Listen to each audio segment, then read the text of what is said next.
उड़ीसा प्रांत में जगन्नाथपुरी में एक भक्त रहते थे। श्री माधव दास जी अकेले रहते थे। कोई संसार से इनका लेना देना नहीं। अकेले बैठे बैठे भजन किया करते थे। नित्य प्रति श्री जगन्नाथ प्रभु का दर्शन करते थे और उन्हीं को अपना सखा मानते थे। प्रभु के साथ खेलते थे। प्रभु इनके साथ अनेक लीलाएं किया करते थे। प्रभु इनको चोरी करना भी सिखाते थे। भक्त माधव दास जी अपनी मस्ती में मग्न रहते थे।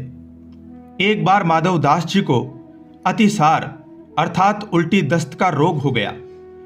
वह इतने दुर्बल हो गए कि उठ बैठ नहीं सकते थे।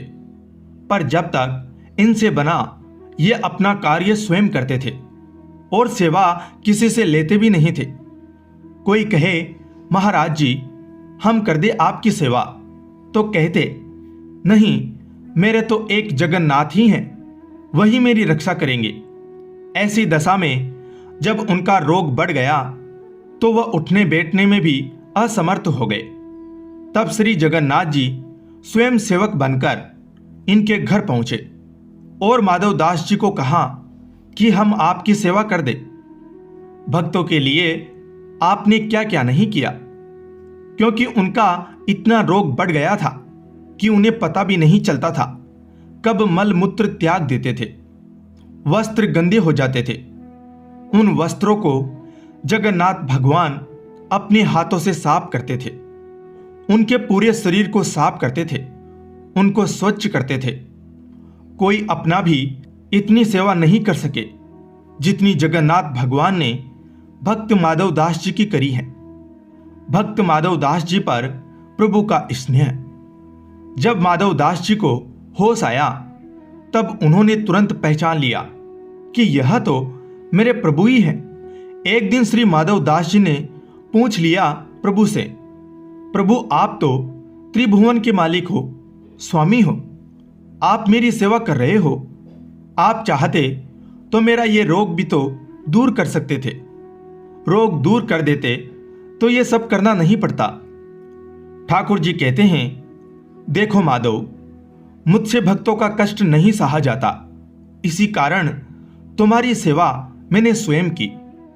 जो प्रारब्ध होता है उसे तो भोगना ही पड़ता है। अगर उसको इस जन्म में नहीं काटोगे तो उसको भोगने के लिए फिर तुम्हें अगला जन्म लेना पड़ेगा। और मैं नहीं चाहता कि मेरे भक्त को जरा से प्रारब्ध के कारण अगला जन्म फिर लेना पड़े। इसीलिए मैंने तुम्हारी सेवा की। लेकिन अगर फिर भी तुम कह रहे हो तो भक्त की बात भी नहीं टाल सकता। भक्तों के सहायक बन उनको प्रारब्ध के दुखों से, कष्टों से सहजी पार कर देते हैं प्रभु। अब तुम्हारे प्रारब्ध में ये 15 दिन का रोग और बचा है, इसलिए 15 दिन का रोग तुम मुझे दे दे। 15 दिन का वह रोग जगन्नाथ प्रभु ने माधव दास जी से ले लिया। आज भी इसलिए जगन्नाथ भगवान होते हैं बीमार। वह तो हो गई तब की बात, पर भक्त वत्सलता देखो।